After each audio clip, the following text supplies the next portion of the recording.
வணக்கம் ஆபிரகாம். சேலம் பெரியார் பல்கலைக்கழகத்தில் பட்டியலின மாணவர்களுக்கு திறன் மேம்பாட்டிற்காக தீனதயாள் உபாத்யா திட்டத்தில் அளிக்கப்பட்டுள்ளது. இந்த தொகையில் கையாடல் செய்ததாக தொடர்பாக பாதிக்கப்பட்ட மாணவர்கள் பட்டியலின ஆணையத்தில் புகார் அளித்தனர். அதன் மீது விசாரணை நடத்தி சேலம் மாநகர காவல்துறைக்கு ஆணையம் உத்தரவிட்டிருந்தது.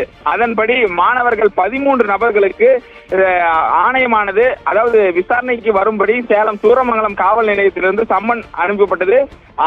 குறிப்பாக இந்த புகார் ஆதி திராவிடர் மற்றும் பழங்குடியினர் நல ஆணையத்திற்கு இணையதளம் மூலமாகவும் தெரிவிக்கப்பட்டது. மேலும் சேலம் மாநகர காவல் ஆணையாளர் அலுவலகத்திலும் மாணவர்கள் புகார் அளித்தனர்.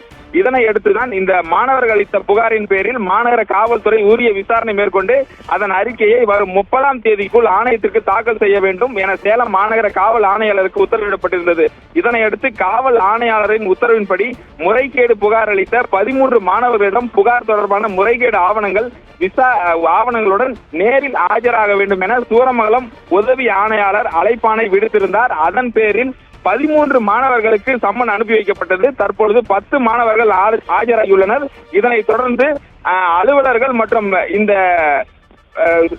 முறைகேட்டில் ஈடுபட்டதாக பெரியார் பல்கலைக்கழகத்தின் துணைவேந்தர் மற்றும் முன்னாள் பதிவாளர் ஜெகநாதன் ஆகியோரையும் அடுத்த கட்டமாக விசாரிக்க உள்ளனர். தற்பொழுது இந்த 10 மாணவர்கள் சூரமங்கலம் காவல் நிலையத்தில் ஆஜராகியுள்ளனர். அவரிடம் விசாரணை நடத்திய பிறகுதான் அடுத்த கட்ட நடவடிக்கை என்ன என்பது தெரியும்.